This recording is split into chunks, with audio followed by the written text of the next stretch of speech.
Bismillahirrahmanirrahim. Assalamualaikum warahmatullahi wabarakatuh. Bismillahirrahmanirrahim. Alhamdulillah wassalatu wassalamu ala Rasulillah Sayyidina Muhammad bin Abdillah wa ala alihi wa sahbihi wa man tabi'ahu ila yaumil qiyamah. Amma ba'du.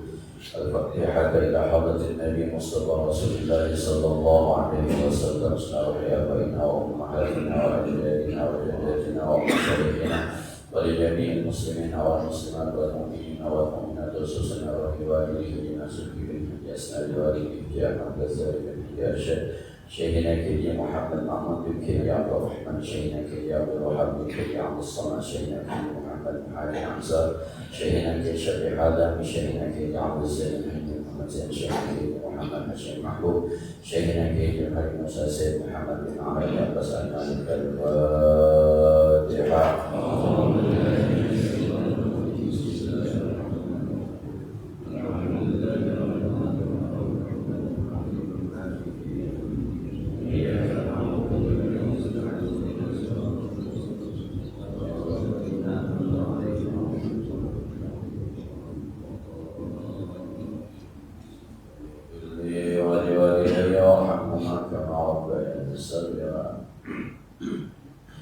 Kita melanjutkan kajian kitab Hikam Ibnu As-Sakandari yang masih bicara tentang surat yang dibuat oleh Ibnu Athaillah As-Sakandari kepada teman-temannya bagi mereka yang ingin menjalankan suluk atau masuk ke wilayah tasawuf.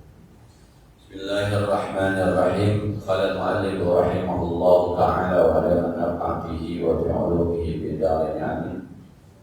Bismillahirrahmanirrahim. Wa innahu la budda li bina'i hadzal wujudi an tanhadima da'aimahu wa an tuslaba qaraimahu. Syarat yang harus dijalankan oleh orang yang ingin mencapai hakikat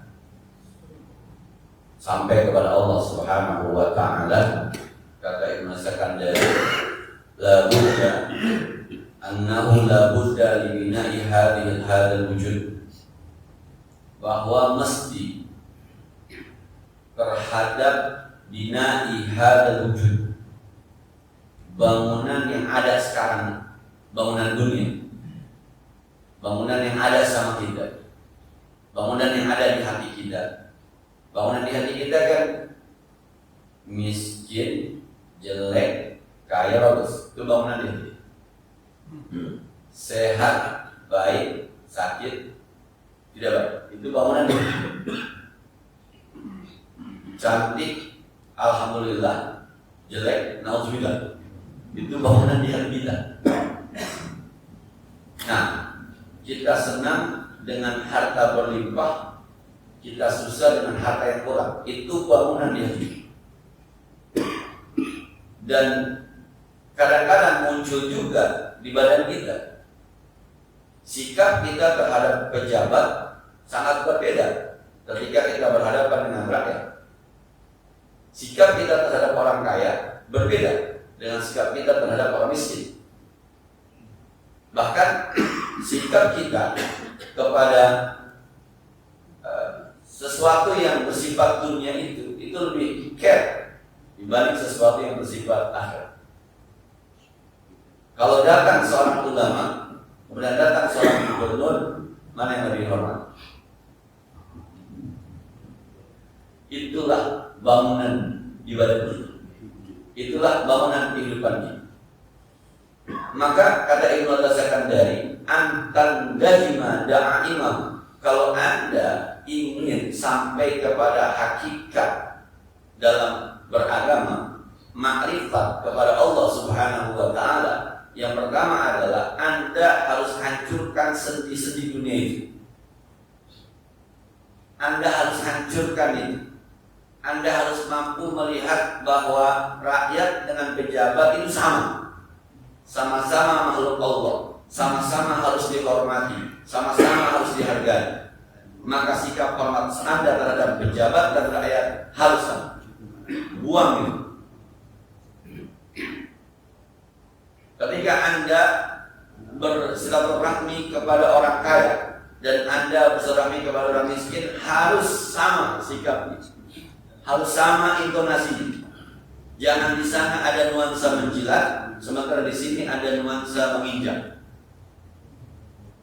Hilangkan itu. Kalau Anda tidak bisa menghilangkan itu, Anda tidak bisa sampai kepada hakikat dan ma'rifat, sebab Anda sedikit banyak, mohon maaf, sudah mentuhankan dunia. Akhirnya begitu. Nah, ketika Anda datang ke rumah anak yang satu, Anda dikasih minum air putih, kemudian pindah ke anak kedua, dikasih minum teh manis, dan dipindah ketiga dikasih minum kopi susu.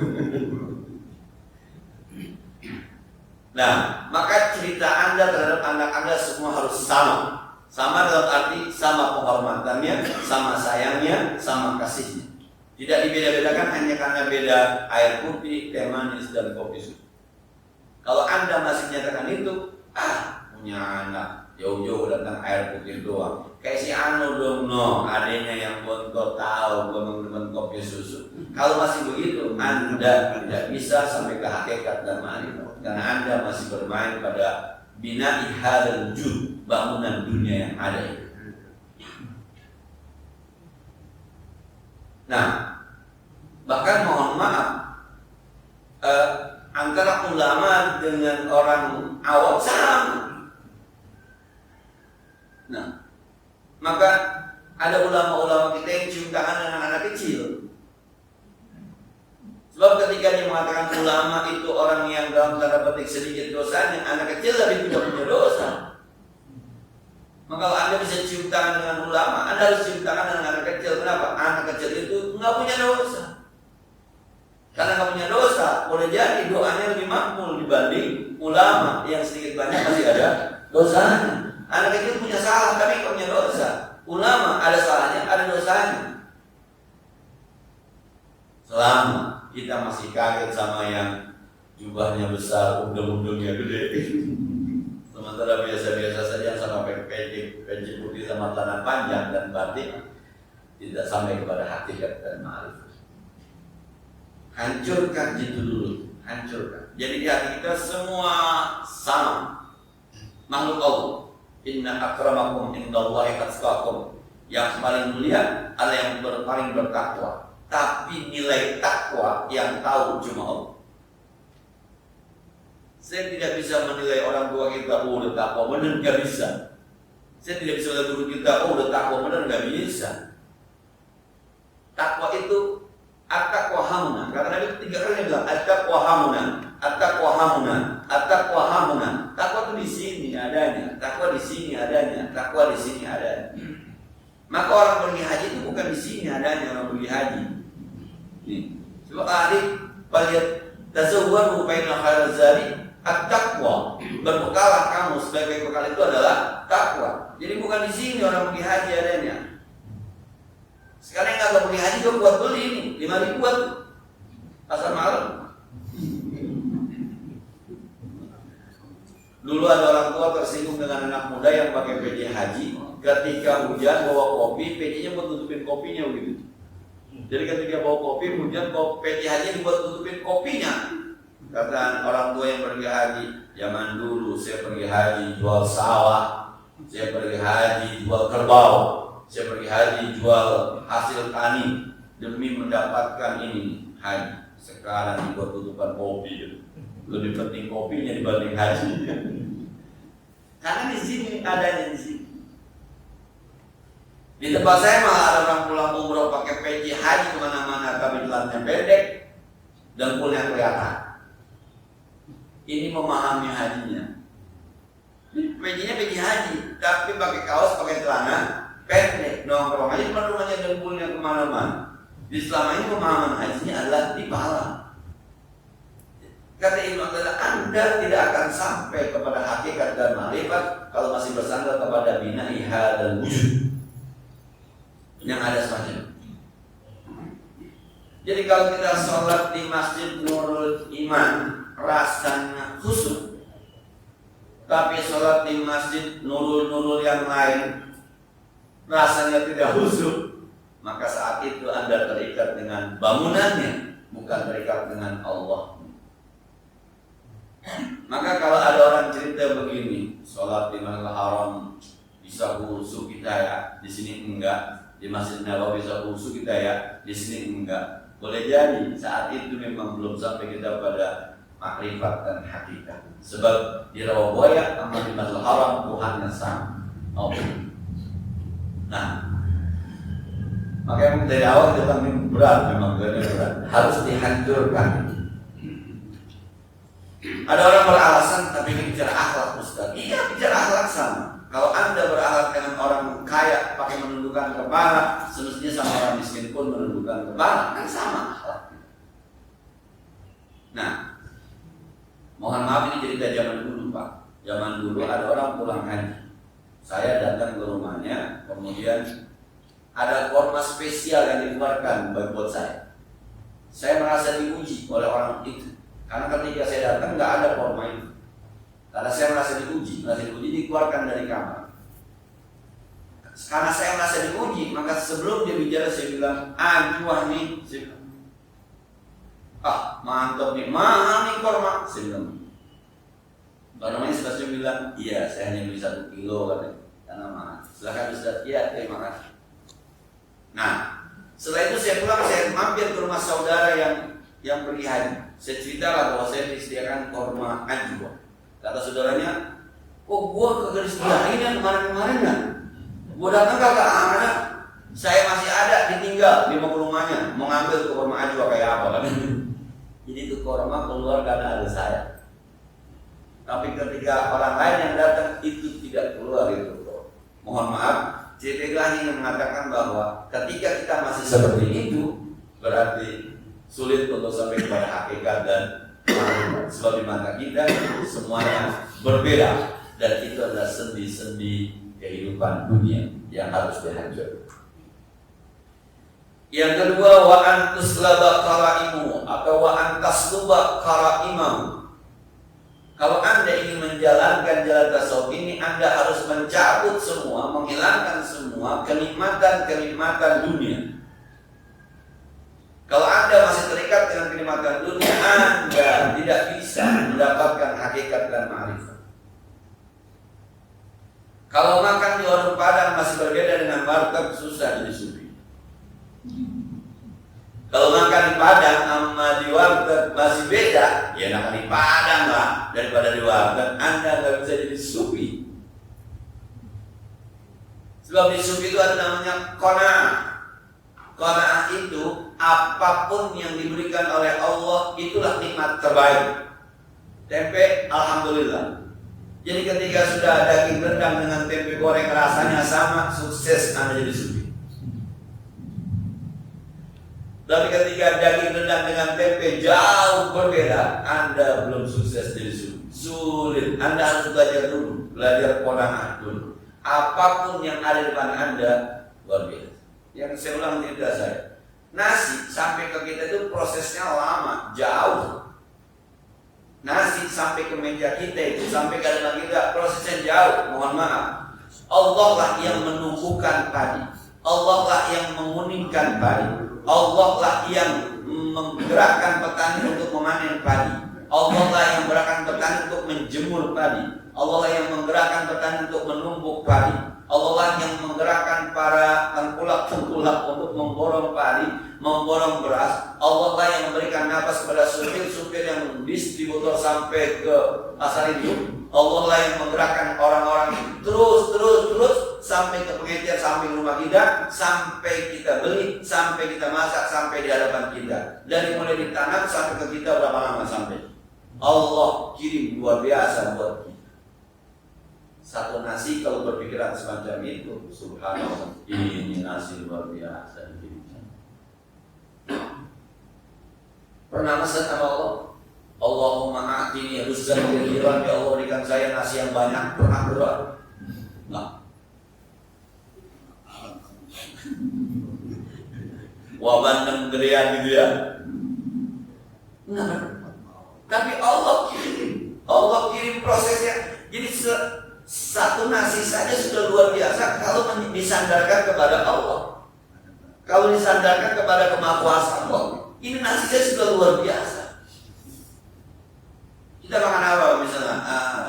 Ayam gitu. Itu proses ayam sampai ke meja kita. Jangan ayam kampung yang lama, ayam negeri saja.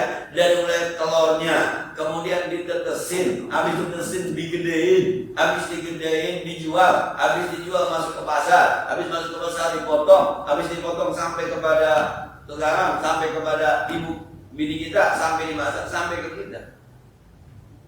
Karena ayam boleh jadi, kata guru saya, ayam boleh jadi itu ketika diciptakan sampai berkata, ya Allah, jadikan saya nikmat bagi hamba-Mu yang bernama manusia sesuai dengan perintah-Mu.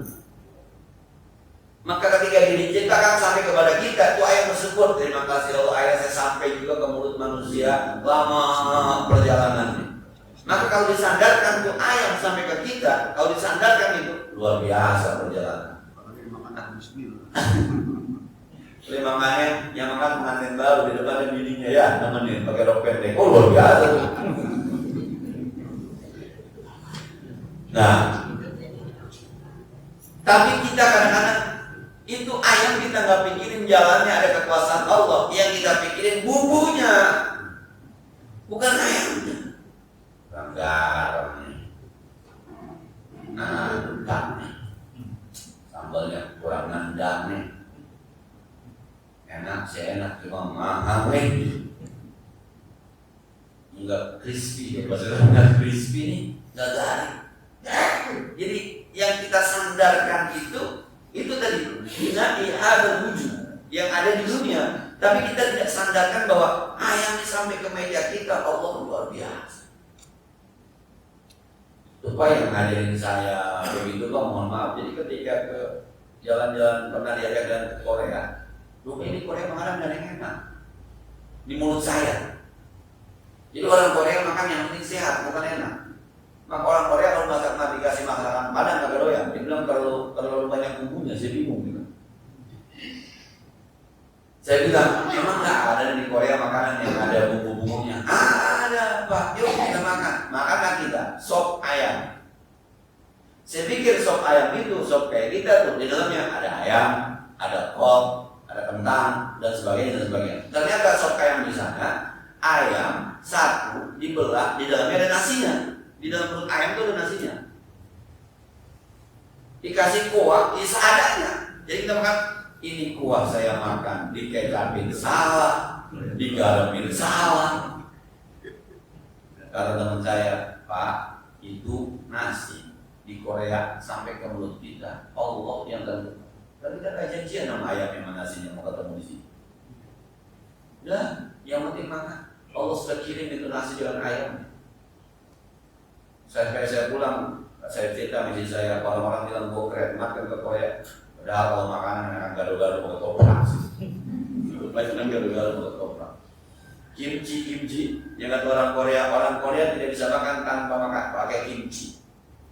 Sampai ke dapur saya bikin, saya makan tuh kimchi. Ya, kimchi dibangga-banggain, tetap aja kredok enakan. Tapi ada orang-orang yang sudah tidak butuh lagi dengan apa namanya makanan. Dia sudah menyadarkan diri kepada Allah.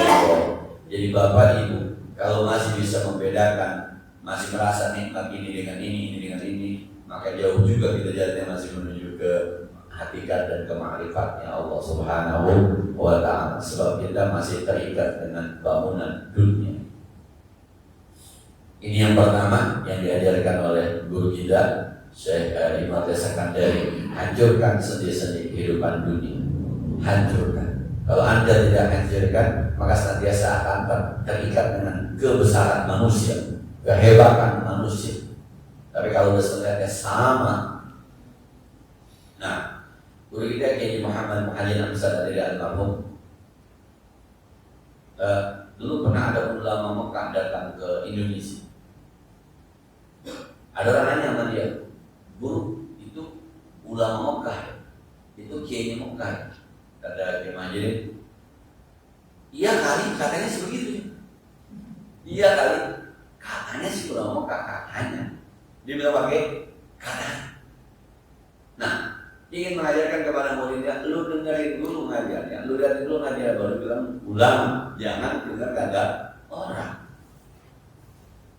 Yang udah jelas di depan mata kan ada ulama-ulama yang udah bisa diukur sama kita bahwa betul ini ulama, ini kiai.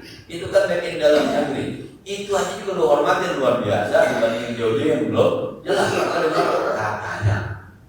Nah, yang kedua harus dihilangkan kenikmatan kesenangan dunia. Jadi kalau teman-teman sekarang ini kalau di luar ya Allah panasnya, bayang mereka kehusuk, gua panas banget tuh di bawah terbang Jumat. Masuk ke dalam ada AC-nya deh, ada AC-nya remeng-remeng lagi ya Allah adabnya, jadi khusus bayang. Nah, ketika kita sholat masih ditentukan oleh tempat, bukan nggak boleh, bukan. Oh silahkan, wabtagu ilaihi wasilah, carilah jalan menuju Allah perantara. Mana yang nikmat nih, pakai AC itu juga nikmat. Tapi rasanya kita masih jauh kepada hakikat dan ma'rifat. Sebab kalau sudah ketemu Allah, mestinya di lapangan Allah, di masjid Allah, panas Allah, dingin Allah. Mestinya kalau sudah Allahu Akbar, udah nggak berasa panas, udah nggak berasa dingin, udah nggak berasa hujan, udah nggak berasa gerimis. Mestinya. Tapi kalau kita masih berasa, rasanya masih jauh di jalan menuju hakikat dan ma'rifat. Ini sekarang ini bukan dari kerjaan kita nggak benar, selama ini benar. Ini malah diajarin sama Ibnu Taala. Kalau teman-teman saya dan kita semua ingin menjalankan jalan ini, maka yang pertama harus dilakukan adalah hancurkan sendi-sendi keduniaan, cabut semua nilai-nilai kesenangan. Yang ada cuma satu, semua sama, yang paling hebat cuma Allah Subhanahu wa Ta'ala. Nikmat Allah yang beri. Senang Allah yang beri.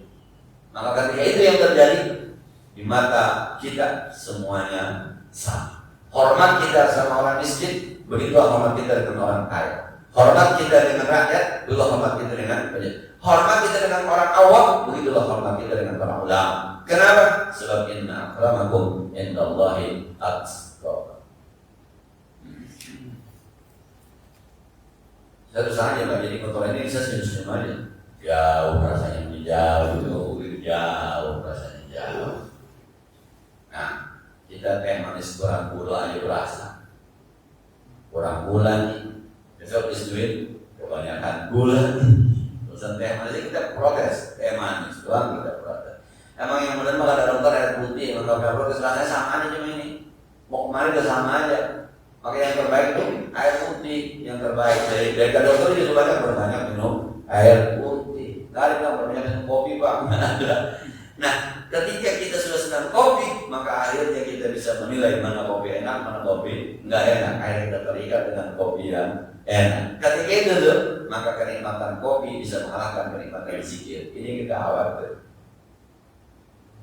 Nah, selanjutnya kata Imam As-Sakandari, fal aqil man kana bima huwa abqa afrahu minhu bima huwa yafra.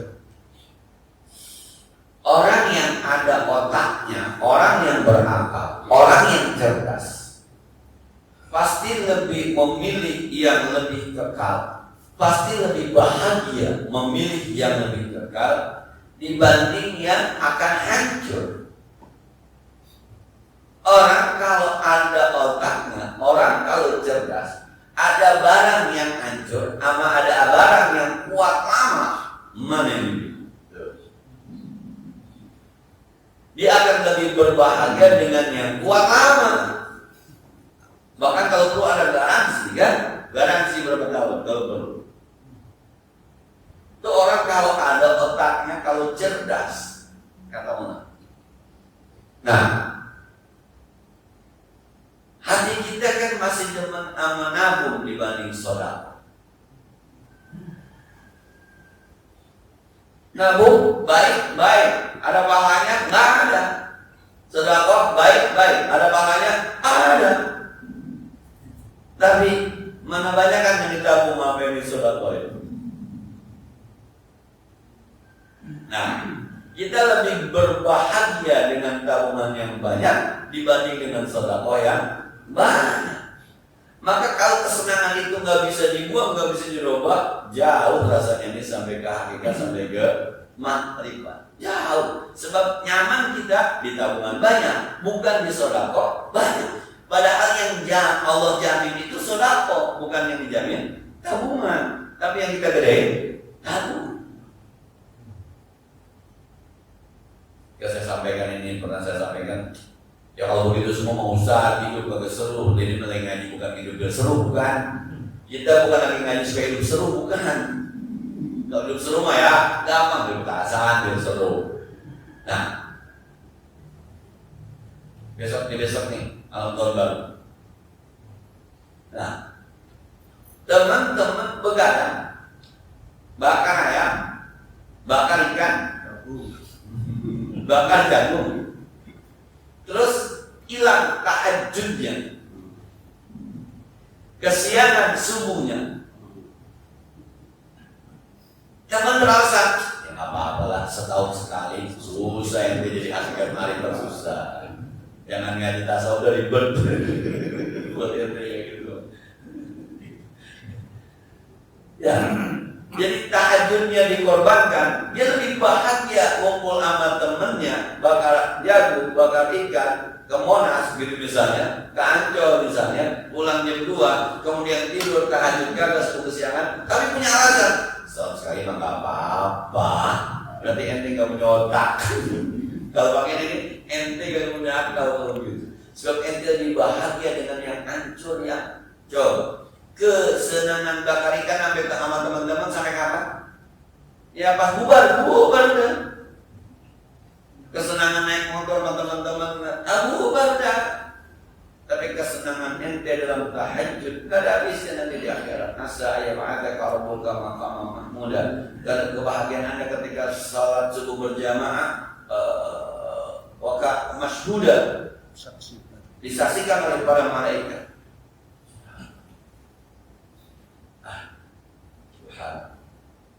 Jadi orang lebih bahagia gitu.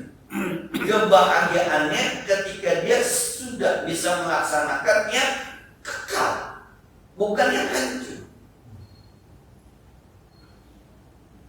Nah, teman-teman baca WhatsApp, lihat IG ya, Twitter, sama baca Quran. Mana lama?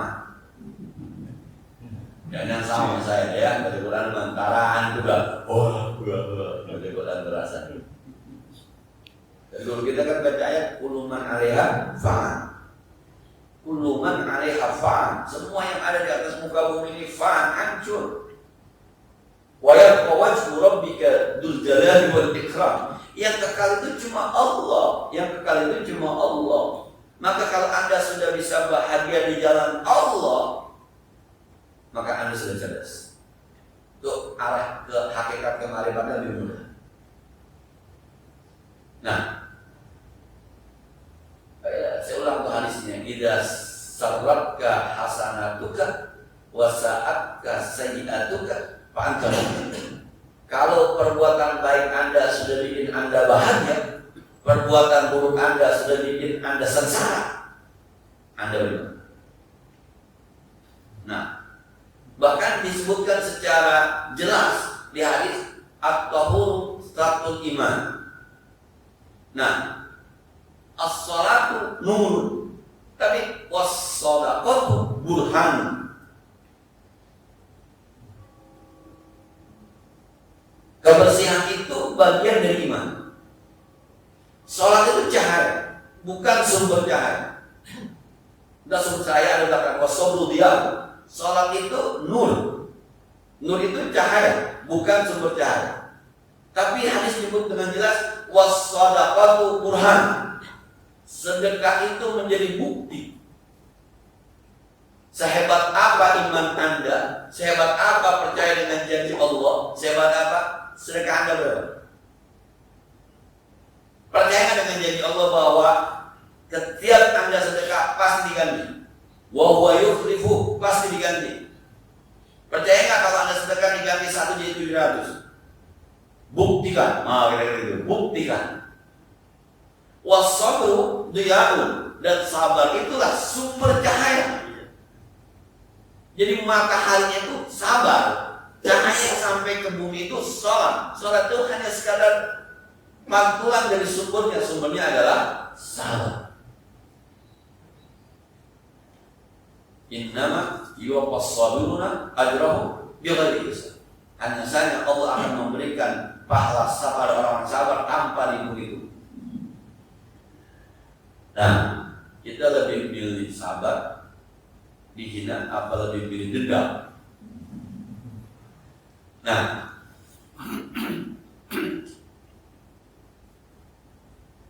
emang kadang-kadang nonton juga Pak. Saya biasakan sama ada anak saya, pokoknya tonton tuh nggak ada cerita acara-acara, pokoknya di rumah aja. Di rumah emang bisa tidur jam 10 tidur, bisa tidur jam 9 tidur jam 9. Dan jam 12 Pak kita nggak bisa tidur. Loh, petasan bum. Sampai di atas rumah saya terus bilang ya Allah. Akhirnya anak saya bangun juga tuh malam. Yang orang ada petasannya. Dan kebahagiaan melihat kembang api itu kan, habis kembang api ya udah aja habis. Kan Pak, saya kadang-kadang berpikir kembang api kan indahnya buat dilihat ya. Artinya nggak mesti beli kan Pak? Nggak mesti beli. Orang tua kita beli nih, saya nonton. Kan sama aja, takbum gitu, oleh gitu, kan sama aja sebenarnya. Saya nggak mesti beli, cukup orang tua kita yang beli. Tapi rasa di hati kita, besok mau beli. Kebahagiaan apa yang mau dicari? Nah, kalau teman kita beli, ternyata kita nyari, mati kita tawain kan? Nggak usah beli, biar aja dibeli kita yang menikmati. Tapi mau beli, mau menikmati kenikmatannya, selesai kembang api, selesai kenikmatan. Itu namanya fana. Tapi kita kadang-kadang terjebak pada yang fana. Saya dan tidak. Motor Pak, kan kalau fungsinya motor yang penting sampai tepat waktu. Sekolah pakai motor tepat waktu, ngajar pakai motor tepat waktu, ngajar pakai motor tepat waktu. Tapi kita masih sama merek, sama model ya, masih terikat kita. Ganti main baru, udah lama nih udah bagus. Orang-orang udah ganti baru, udah parkiran menurutku udah ngomong beli. Jadi kebahagiaannya itu kebahagiaan yang besok ketika motornya baru, dapat sebulan, 2 bulan, 6 bulan, udah ada yang beli baru lagi kan, pas parkir di sampingnya. Waduh, hilang kebahagiaannya tuh. Saya ada model baru. Dulu berapa? 25, dulu berapa? 35. Saya mahalan juga. Nah, hilang aja tuh untuk saya. Itu namanya fana. Rumah baru Pak, baru orang bilang pada monster tuh. Rumah cakepnya, rumah besarnya. Berapa lama? Setahun. Pas 1 tahun bisa jadi rumahnya catnya sudah mulai orang udah nengok tuh. Atau ada saya rumah baru. Lebih bagus tuh rumah. Ngomong itu main bangun berapa? 1,5 miliar. Itu berapa? 2 miliar. Kalah aja tuh yang 1,5 miliar. Itu namanya iman. Sama Pak, pengantin baru juga begitu Pak. Ini jawabnya saya lakinya gantengnya. Berapa lama? 6 bulan. Habis itu udah gak ada yang ngaruh-ngaruh. Sebab ada pengantin baru yang lain yang lebih cakep. Maka ada bilang kalau orang nikah lagi itu yang pengantin baru mah cuma sekali. Waktu nikah pertama pengantin baru, sebab yang laki belum tahu, yang perempuan belum tahu, itu namanya pengantin baru. Yang nikah kedua malah laki udah gape, udah nggak baru lagi. Sekali doang. Nah, jadi kata guru kita, kalau kita cerdas, atau paling tidak bahasanya, yuk belajar cerdas yuk gitu ya bahasanya ya. Kata guru kita, kalau Anda mau sampai hakikat dan marifat, yuk belajar cerdas. Anda harus lebih berbahagia dengan perbuatan yang arahnya kekal dibanding perbuatan yang arahnya fana. Ke puncak enak tahu, pas sampai di puncak selesai kan. Nah, naik pesawat enak tahu, pas turun di pesawat selesai enak. Nah, tapi dekat dengan Allah itu nikmatnya nggak. Kira-kira begitu ya, kira-kira begitu. Kenapa nikmatnya berhenti? Ya Allah, gua mau punya duit tapi apa aja Allah kirimin. Wa may yattaqillaha yaj'al lahu makhraja wa yarzuqhu min haitsu la yahtasib. Orang yang bertakwa kepada Allah akan dibukakan semua urusannya dari ada urusannya semuanya beres, urusannya di tangan Allah dan diberikan jalan yang enggak diduga-duga, dikasih rezeki yang enggak diduga-duga. Ada aja. Gua enggak pakai kerja, nasi gua makan. Gua enggak pakai kerja, tiap hari gua dapat isi. Gua mau kerja, tiba ada yang bagi motor. Tiba-tiba besok motor hilang ya, kalau dibagi sih motor kan beda dibanding gua dibagi. Asik-asik aja. Ada yang begitu. Ya ada Pak. Orang kita bukan pelakunya juga ngeri. Kalau kita bukan pelaku, kita bukan profesional baru mau mulai udah ngeri. Ada. Nah, subhanallah. Saya punya teman itu dapat bantuan 100 juta. Sudah bantuan lebih pada amal.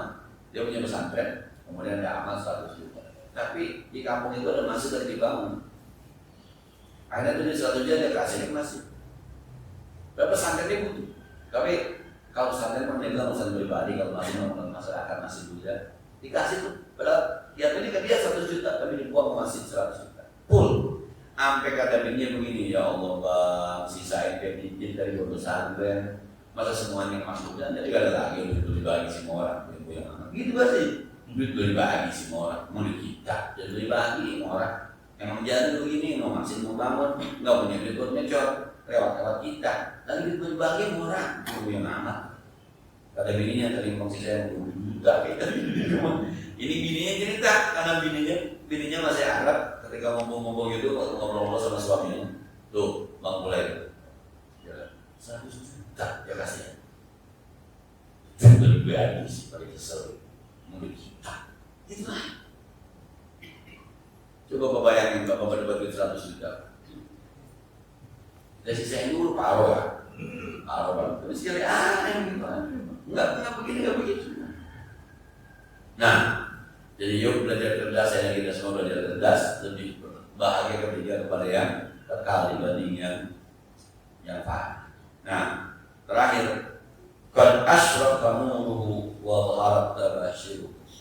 Tanda yang tadi nih, yang sudah bisa menghancurkan sendi-sendinya, yang sudah bisa mencabut kenikmatannya, yang sudah lebih memilih kepada kekal dibanding paniknya. Tandanya nih, qad asyraka nur wa dhaharat tabashir. Nampak cahayanya dan nampak hidupnya sumringah. Kita melihat susah itu, tapi kita lihat dia bahagia. Nah, kita lihat orang dia itu puasa mulu ya, dia mah itu duit gak butuh banget gitu ya. Tapi kita melihat dia susah, tapi justru dia menampakkan di kita bahagia, senyuman. Kiai, bensin naik lagi senyum. Saya emang gak punya motor, saya gak punya mobil, jadi saya gak ngaruh mobil saya. Lah pakai kalau mana-mana ada aja Allah kirimin motor. Kirimin motor maksudnya ada aja yang nganterin. Lagi jalan mau ke pasar, ada yang, Kiai mau kemana? Pasar. Jalan, iya dia dibandingin, Kiai naik apa? Mobil apa Kiai? Itu mobil ayam. Ada duitnya, enggak, entah gimana. Udah sepin, ada. Ada. Jadi yang saya cerita, istrinya minta, bang belanja bang, yang tadi 9. Suami ngomong duit, tadi 9. Jikiran aja. Itu ngomong minta jam 9, mukanya kakak biasa. Dan sebenarnya banyak. Karena bininya udah profesional jadi bini ulama sufi, iya diem aja bininya. Kagak ngomong. Setengah 9 ada yang datang bawa bayi, minta ditahnik. Kiai, ini cucu saya lahir dari tahnik. Ini kormanya Kiai. Kormanya 1 dus, yang di bapak mungkin cuma 2. Kiai, minta ditahnik. pulang diamplopin sama yang kan. Akhirnya bilangnya, Neng, nih belanja pas jam 9. Oh,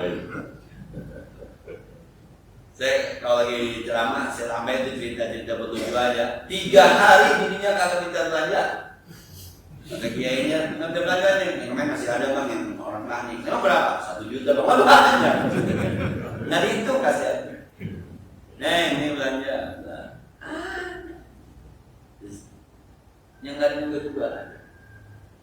Nah, jadi kita melihat dia sengsara, kita melihat dia susah, justru dia biasa aja.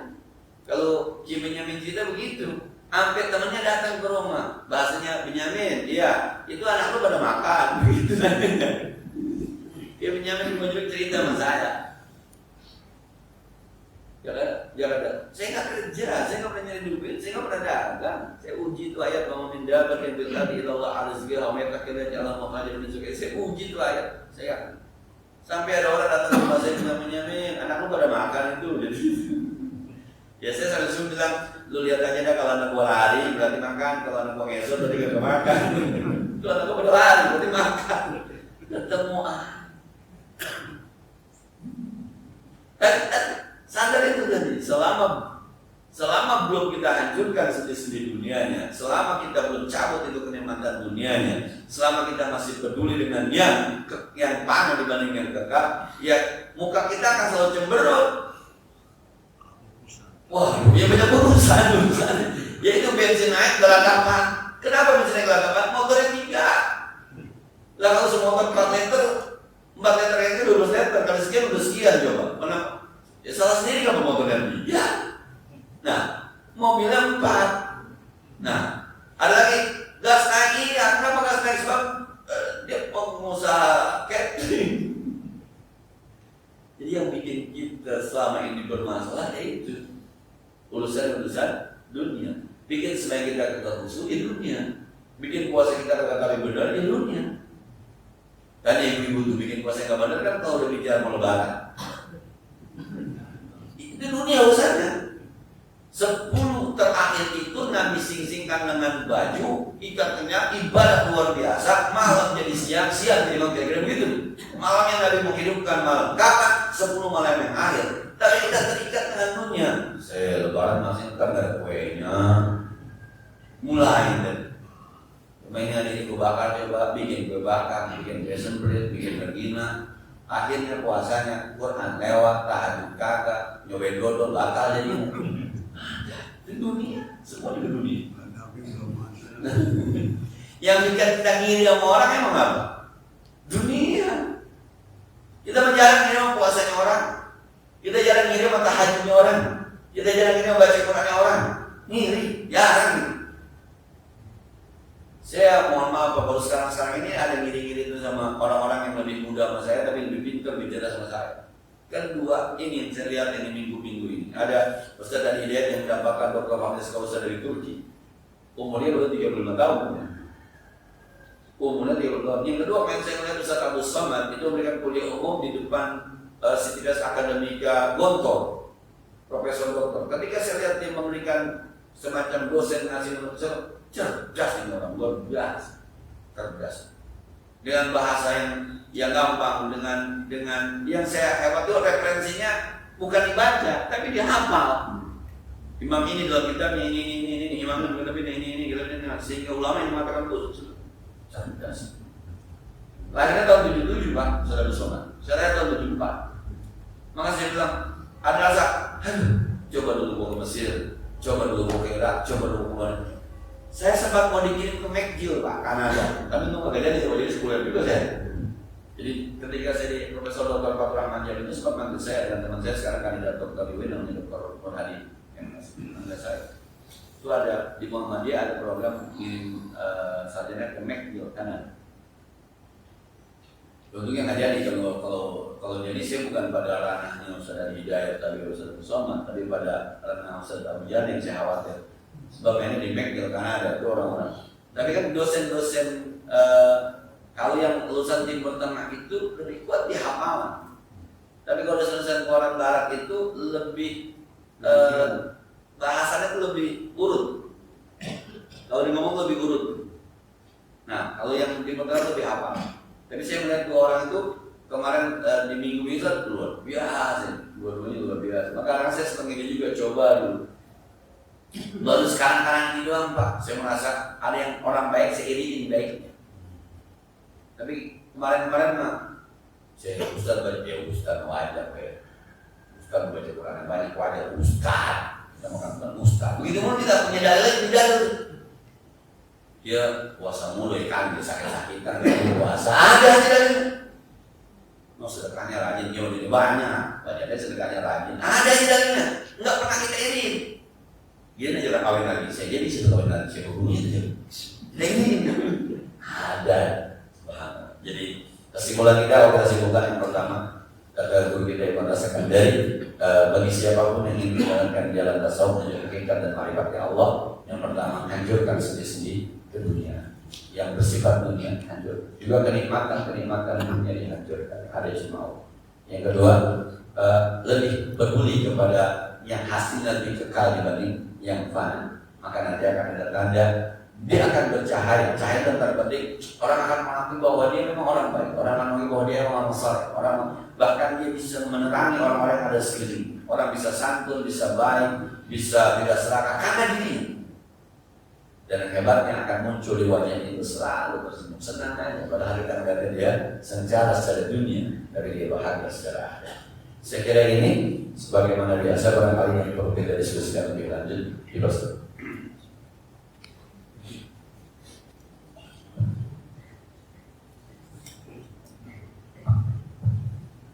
Assalamualaikum warahmatullahi wabarakatuh. Ustaz, saya ada dua pertanyaan yang berkaitan dengan ma'rifat tadi. Masalahnya kita ini hidup selalu yang kita lihat itu keadaan khususnya ekonomi di dalam usaha, dalam perusahaan itu kalau dia sudah membuat semacam rencana kerja atau segala macam, ternyata yang dia lakukan itu tidak mencapai target sehingga ekonomi itu dianggap kurang baik.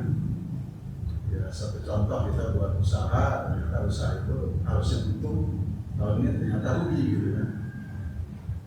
Nah ini kalau disebut ma'rifat tadi akan ada kerugian yang begitu besar sehingga kita pikirin kan cuma dunia aja gitu, nggak mikirin bagaimana ke yang disampaikan oleh Ustaz kita itu rasakan dari itu ya. Yang saya ingin tanyakan, bagaimana kita memahami daripada untuk mencapai ma'rifat ini yang sangat sulit rasanya kalau kita seperti sekarang. Karena ingatan kita selalu, wah ke depan ini lebih susah, ke depan ini mungkin banyak orang, lahannya sedikit, kita menjalankan sesuatu makin susah. Tapi ada di lain pihak yang sudah ma'rifat tadi, nanti juga Allah memberikan kepada kita. Nah ini memahami seperti itu bagaimana gitu kita. Ini yang paling berat gitu. Nah yang kedua,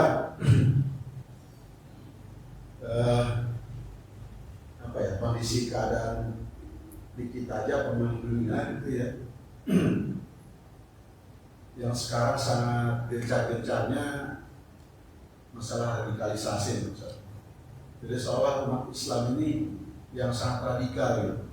Padahal kalau saya lihat secara ini di mata saya pribadi, kegagalan soal ekonomi malah dilakukan kepada radikalisasi. Akhirnya umat Islam lah yang menjadi sasaran atau menjadi kambing hitam.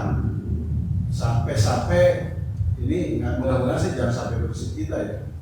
Setiap orang mau jadi khotib, mau ceramah segala macam, ini udah ada polisi masjid gitu. Ini bagaimana nih urusannya gitu kan. Ini kan makin berat nih rasanya kok kita di negara mayoritas Islam diawasin sama kayak begituan gitu. Bagaimana perasaan kita? Nah, ini saya kira ada dua pertanyaan itu. Terima kasih. Assalamualaikum warahmatullahi wabarakatuh. Iya, kalau bacaan tadi harusnya para pengusaha ketika untung dan rugi rasanya sama. Itu baru mari, baru bisa mari. Kan begini orang dagang itu. Kalau 3 tahun, 4 tahun untung, 1 tahun rugi, harusnya kan masih menang 4-1, jangan sampai 6-0. Kalau 6-0 Vietnam. Ya, jadi kalau bisa Januari untung, Februari untung, Maret rugi, April untung, ini untung, rugi. Pas itu 1 tahun ternyata ada 9 bulan untung, ada 3 bulan rugi. Nah, maka besok-besok wajar lah karena ada untung biasa. Itu udah kalau ternyata rugi, yes, udah berarti ini bukan tempat kita, beda bisnis, berarti ini bukan tempat. Begitu aja. Tuh, itu yang bisa. Kan kadang-kadang orang bukan rugi, bukan. Untungnya tidak sesuai dengan target. Untung sih, jadi diperkirakan kayak kemarin saya baca Antam dia proyeksinya itu 30 ton setahun emasnya itu 30 ton. Tapi kemarin belum sampai Desember saja sudah 31 ton terjual. Andaikan misalnya sampai Desember 29 ton, berarti anggap rugi 1 ton. Padahal dengan 29 tonnya udah untung. Jadi yang rugi itu bukan rugi bukan, untungnya kurang banyak. Karena anggaran yang dibuat itu melebihi. Orang kalau bikin anggaran kan ini anggaran pengeluaran, ini bakal masuk nih. Maka ketika ini dibuat, ini kurang, maka dianggap rugi. Padahal dari tahun-tahun bisa jadi ini sudah untung. Teman-teman punya kontrakan 10 pintu, kosong 1 pintu, kita bilang apa? Rugi, bukan ini kosong 1 pintu. Padahal ada rugi. Pemasukannya kurang 1 pintu, 9 pintunya udah 9 juta, dia pakai sebulan 6 juta, kan 3 juta lebihnya. Biasanya lebihnya 4 juta. Dia bilang rugi. Itu tuh. Padahal selama ini 6 bulan keisi aja, yang kosong baru sebulan. Harusnya dibalikin ke sana tuh. Main juga 6 bulan, mau sebulan mau wajar aja. Begitu bikin kontrakan mah, ada kosongnya, ada isinya, begitu. Nah, kalau begitu tuh nyaman tuh, kita kagak nyaman ngitung di situ aja tuh. Jadi kalau saya kan mohon maaf, istri saya sakit gigi. Waktu sakit gigi nggak dokter ada mahal di gigi, nggak bisa sekali, bisa 3 kali katanya. Istri saya mungkin karena kekasihnya agak keenak sama saya, dia bilang saya mahal amat ya dia. Saya bilang udah berapa lama sakit gigi terakhir kapan? 9 tahun yang lalu. Ya wajar aja. 9 tahun yang lalu sakit gigi, sekarang sakit gigi lagi, ya wajar aja. Kan baru ini lagi berobat sama dokter gigi. Terus kalau harga itu dibagi 9 tahun kagak ada berapanya setahun. Ya, jalanin aja, orang duitnya ada. Yang maksudnya kita kadang-kadang lempengan begitu duitnya kagak. Lempengan kontrakan kosong, lempengan banyak urusan.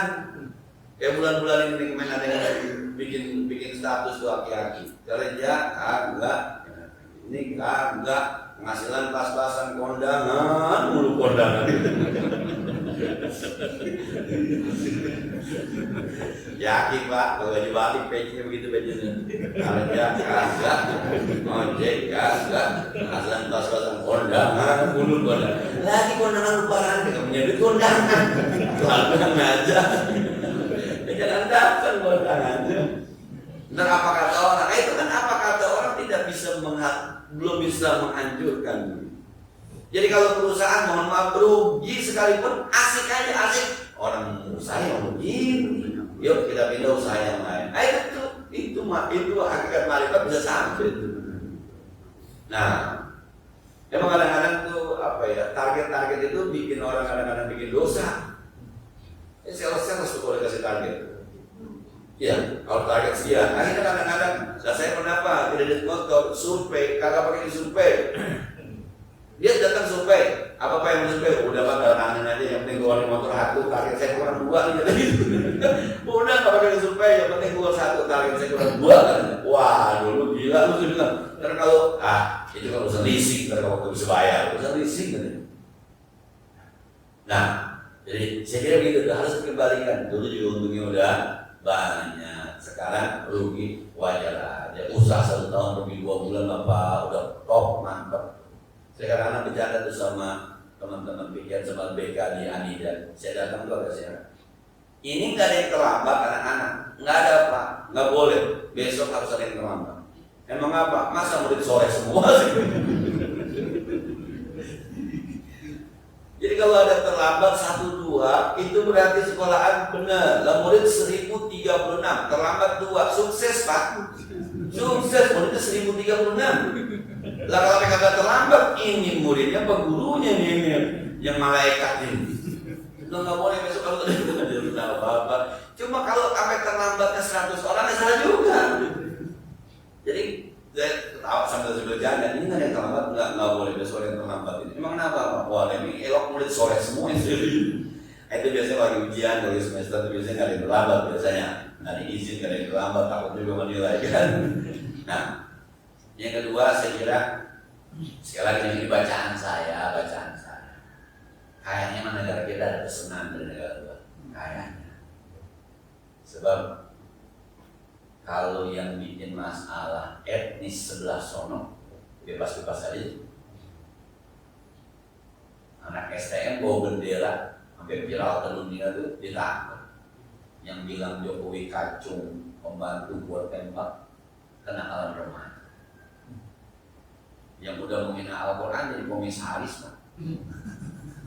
Ya, komisaris utama Pertamina yang udah menghina Al-Quran terpidana itu pakai S KCK aja jadi. Iya kan harus ada S KCK kan? Nggak lulus tuh kalau pakai surat keterangan kelakuan baik dari polisi, nggak lulus, ada sejarahnya sebagai narapidana. Tapi asik aja. Tapi habis izin mau pulang aja susah banget. Padahal anak bangsa ini jangan-jangan memang banyak yang digelontorkan ke kita dari semua dengan syarat. Nah, maka yang benci sama etnis itu kan kita rata-rata Tapi negara ada pesanan dari sana itu saya khawatir. Ini bacaan saya. Kayaknya ada pesanan kayaknya. Dulu kan mohon maaf, kalau dari segi bernegara asik-asik aja. Dulu ketika SBY berkuasa kan nempel ke Korea. Maka semua barang masuk ke Korea. Samsung, Huawei, mobil Korea. Waktu SBY itu nempel ke Korea. Jadi Korea. Tapi Korea tidak punya misi untuk menyebarkan agama, mohon maaf ya. Menyebarkan ideologi, dia nggak punya misi itu. Dia misi aksi ekonomi. Dulu zaman Pak Harto bikin Jepang. Jadi semua berkibar. Zaman Gus Dur itu sudah mulai ke India, maka masuk bajai mobil. Motor yang besar tuh bajai ke India. Bahkan banyak mobil-mobil yang berakit di India. Jadi sekarang Jokowi lebih berkiblat ke sana. Gitu.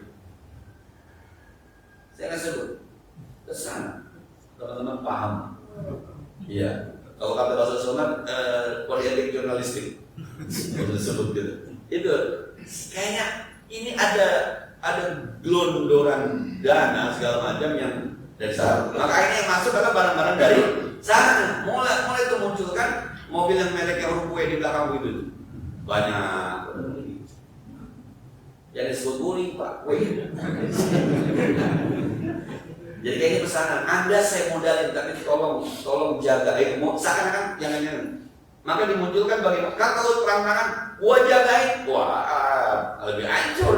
Maka dibuatlah isu-isu radikalisme, intoleransi, segala macam, supaya di sana kelihatan, oh ya benar Indonesia jagain, turun lagi. Gitu.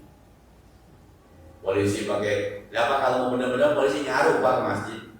Kalau benar-benar nih polisi nyaruh ini pakai seragam, pakai baju haji, pakai sorban itu sekarang polisi masjid. Itu mah Pak main-main Pak. Itu kan biar bisa dipoto laporan ke semua SPJ. Kira-kira gitu tuh. Ada SPJ-nya. Kalau polisi mau ngindik-ngindik ke dalam Betawi Pak, ya barabotnya gondrong, pakai segala macam adanya di pojokan, paling bokol bedug adanya. Tuh kalau polisi mau benar-benar, nah polisi pakai peci, pakai seragam, pakai sorban, tidak tulisan tuh. Polisi masjid. Terima kasih dah masih dijaga polisi. Nah, saya kira Itu yang kelihatannya begitu berarti. Jadi memang yang kalau teman-teman itu harus ya kemarin kita sudah berusaha ternyata tidak sukses kan. Nanti ganti presiden kan sudah arahnya beda lagi nanti yang presiden baru. Tapi bukan ke sana, ke tempat yang lain. Nah, bahkan sekarang mau 3 periode kan. Itu juga pesanan semacam itu. Saya kira yang saya ini itu pesanan gitu. Nah, kita ketika teman-teman di atas itu hanya ingin menjalankan pesanan, kita terprovokasi sampai majelis taklim kan harus didata kan. Menteri Agama sudah menandatangani majelis taklim harus didata, didaftar gitu. Alasannya katanya buat mengajukan bantuan. Ya terserah lah kalau mimpin terserah kita ikutin aja. Tapi saya setuju aja kalau kita ngaji subuh hingga ada polisi yang ngaji mengawasin aja sini ngaji. Buyang saya kira buyang kita jadi buyang. Sudah ya, sudah ada manfaatnya. Al-Fatihah. Bismillahirrahmanirrahim. Alhamdulillahirabbil alamin arrahmanir rahim maliki yaumiddin. Iyyaka na'budu wa iyyaka nasta'in. Ihdinas mustaqim. Shiratal ladzina an'amta 'alaihim ghairil maghdubi 'alaihim waladdallin. Allahumma shalli wa sallim wa barik 'ala sayyidina Muhammad wa 'ala ali sayyidina Muhammad wa 'ala bima 'allamtana wa sayyidina ilman yanfa'una wa zidna ilman nafi'an wa sa'ib wa hasan dari raqab al-syaitan. Allahumma inna na'udzubika min la yanfa'u wa la yashfa'u wa la yashfa'u wa la yasma'u wa bika min hawla al-arab wa rabbana lana wa liwalidina wa limashayikhina wa lijiranina haqqan 'alaina rabbana atina fid dunya hasanah wa fil akhirati hasanah wa qina adhaban nar. Sallallahu alaihi wa ala alihi wasallam. Assalamualaikum warahmatullahi wabarakatuh.